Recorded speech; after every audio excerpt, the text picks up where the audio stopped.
رمضان میں تراویح 20 پڑھی جاتی ہیں، جو 8 پڑھتے ہیں اللہ ان کو بھی قبول فرمائے۔ یہ تو سیدھی بات ہے کہ جتنا گڑ ڈالو گے میٹھا ہوگا نا۔ اگر وہ روایات بھی ڈھونڈیں تو 8 بھی ہیں، 11 بھی ہیں، 12 بھی ہیں، 20 بھی ہیں۔ جو 20 پڑھے گا تو سارے حدیثوں پہ عمل ہو گیا نا، جو اگر 8 پڑھے گا تو باقی حدیثیں۔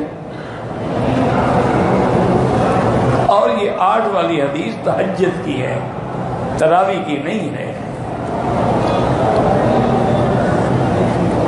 بی بی عائشہ سے پوچھا تھا کہ حضور رات کی نماز، تو آپ نے فرمایا تھا کان یصلی اربعا اربعا، 4 رکعت کر کے حضور پڑھتے تھے۔ فلا تسأل عن حسنہن وطولہن، حضور کی جماعت، حضور کی نماز کا حسن اور جمال اور اس کی طوالت کیا پوچھتے ہو میرا بیٹا، وہ کیسی نماز ہوتی تھی؟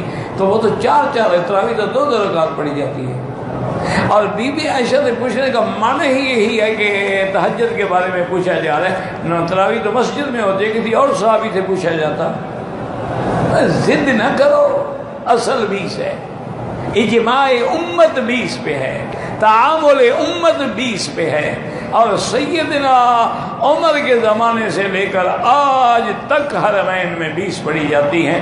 لیکن آپ بحث نہ کریں، جو 8 پڑھتے ہیں اللہ قبول فرمائے، لڑیں نہیں، اپنا نقصان کریں، ہمارا کیا کریں۔